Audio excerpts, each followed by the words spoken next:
Okay, so we're back with the equiv chapter. So we're still sort of talking about behavioral equivalence.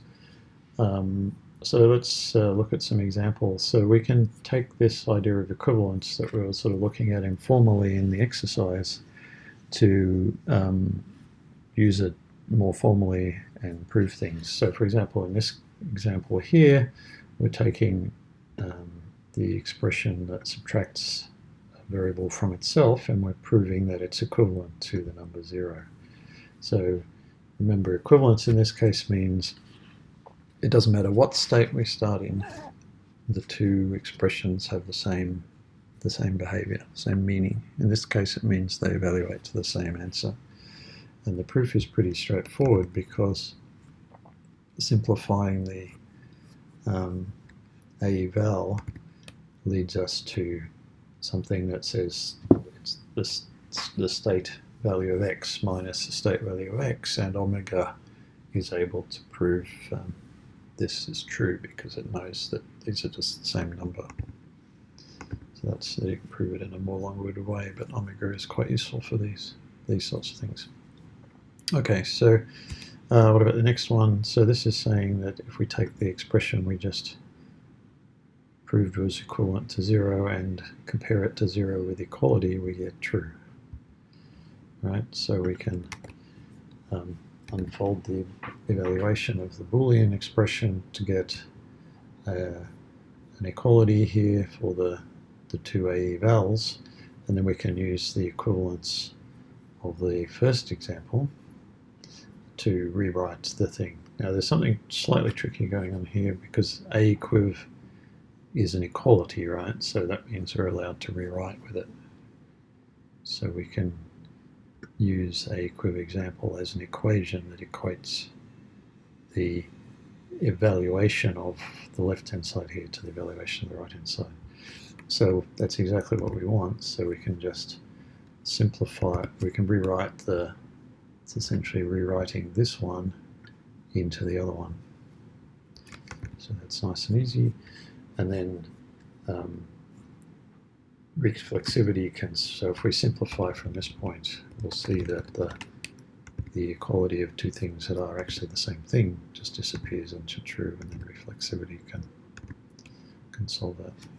So these are fairly straightforward sorts of examples, but it shows you how you can do what you would expect to be sort of mathematical equalities, like x minus x is equal to 0. You can reason about them in a programming language sense as well. So by taking into account the fact that it could be any possible state that we start in, and reason about all those states together, essentially. So let's look at one to do with a command. So this is an equivalence of commands. So it's using cequiv. So it's using the definition we had before. So equivalence means if one of them starts in a state and ends in another state, then the other one does as well. It doesn't say anything about termination. So what we're interested in here is if we sequentially compose skip and some command, it's equivalent to that command without the skip. And that makes sense because skip doesn't do anything. It's a bit like adding extra semicolons in the middle of a Java program or something. It's essentially adding operations that don't do anything into the middle. So let's have a look how this works.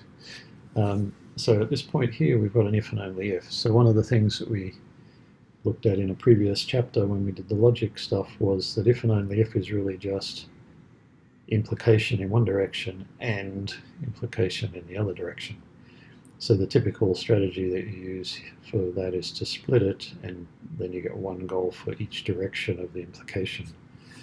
So we'll do that and introduce the hypothesis in both of those cases as well. So now we're in the forwards direction. So we have to show that if H holds, in other words, skip C starting in ST ends in ST prime, we have to show that C starting in ST ends in ST prime as well. And typically in this sort of situation, you'll see this in a bunch of these proofs. If you've got a thing like H here where there's a particular construct that is being reasoned about in a relation, often the thing you want to do is invert it, because that gives you all the possible ways that the cases where that one could have come from.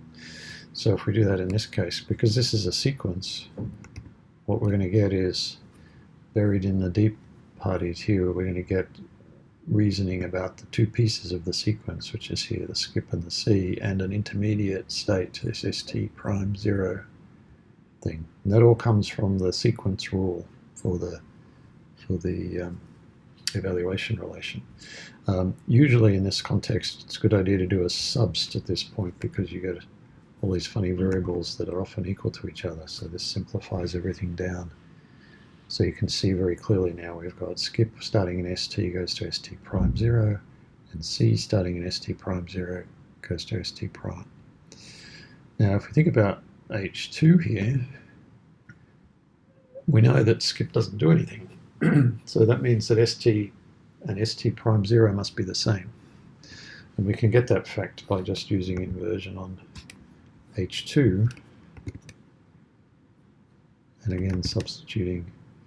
So what you'll see is that the skip is now going from ST prime 0 to ST prime 0, because ST and ST prime 0 are the same. And we've got this thing here, which is the second step of the sequencing.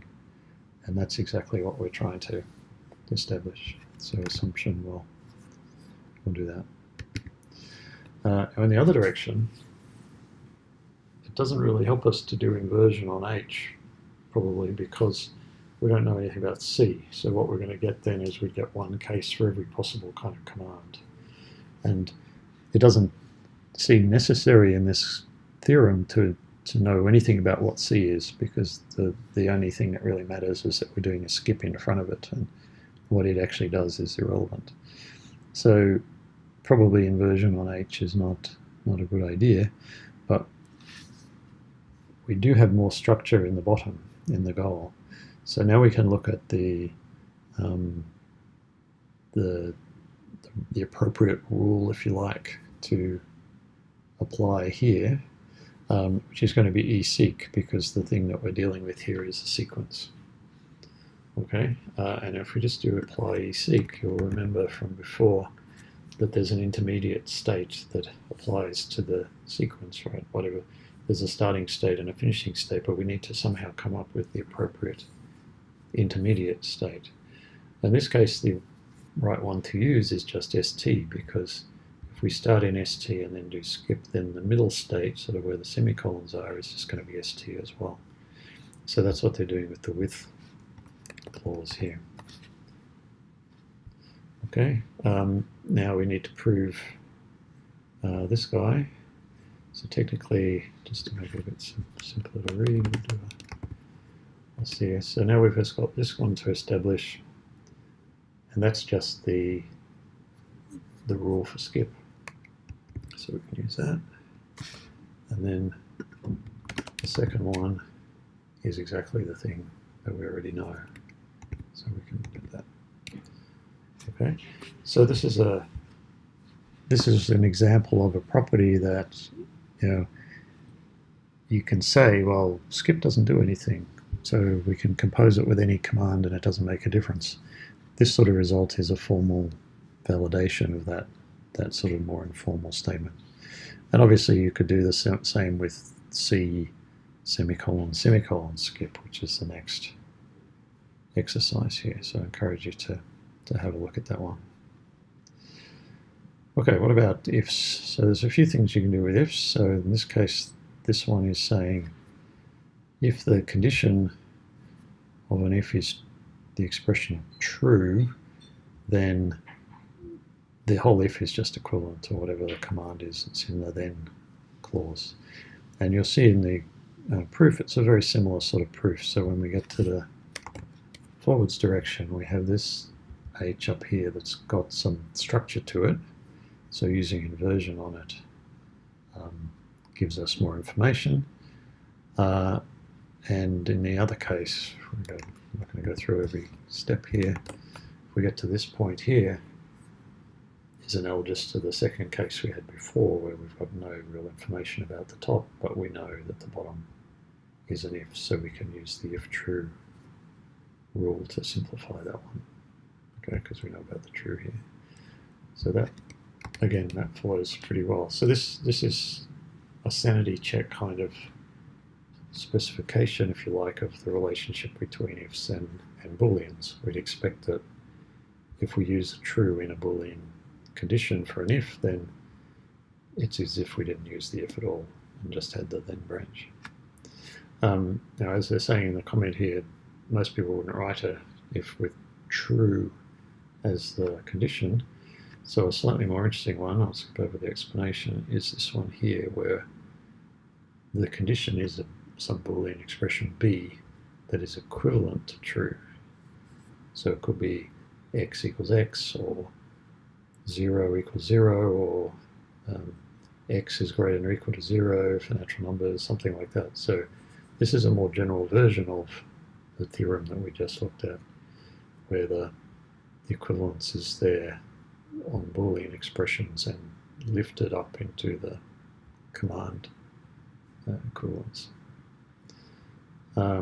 So that's proof there. I'll let you look at the proof, but it follows in a similar sort of way to the previous ones, except there's sort of an extra level where you've got to sort of analyze what the Boolean expression could be and so on. And there's an equivalent version, which is the false version, where if the Boolean expression is equivalent to false, then what you get is C2, the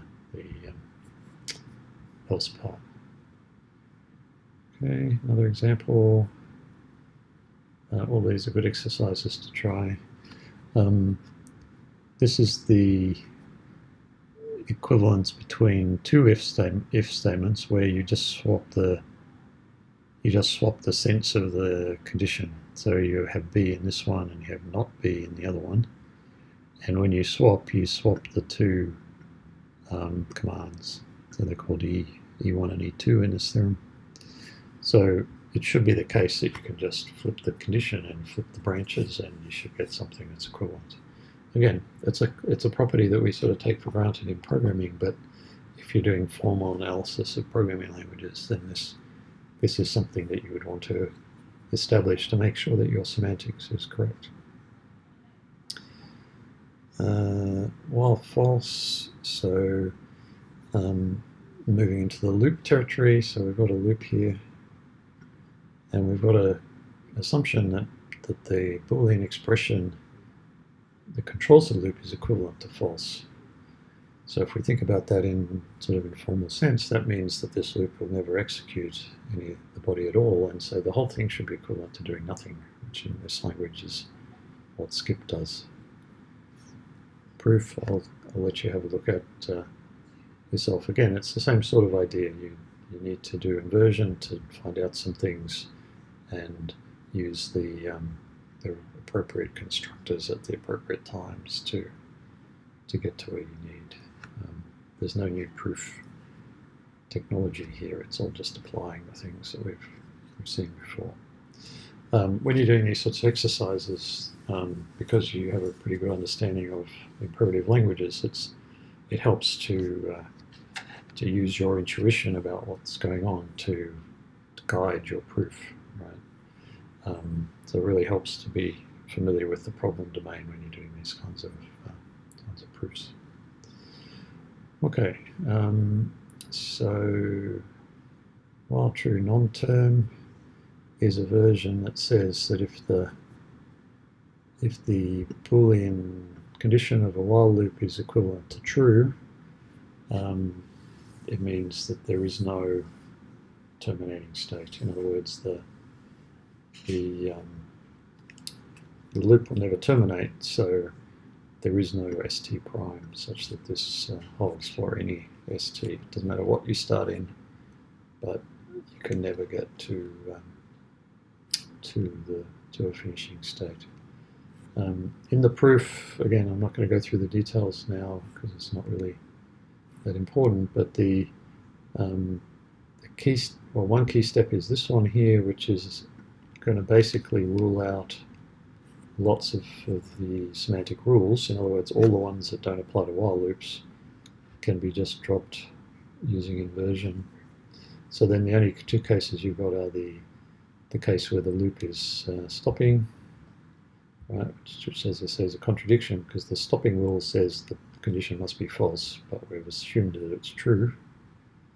So it's a contradiction, and the while loop version is just implied by the inductive hypothesis, this guy. So that's pretty easy as well. So I encourage you to sort of trace through that and just convince yourself why it works. This sort of case for the inversion is quite useful because in this case it's dropping quite a few cases that are all trivial. Okay, so this one is a slight variant of it. This one's a homework exercise, while true.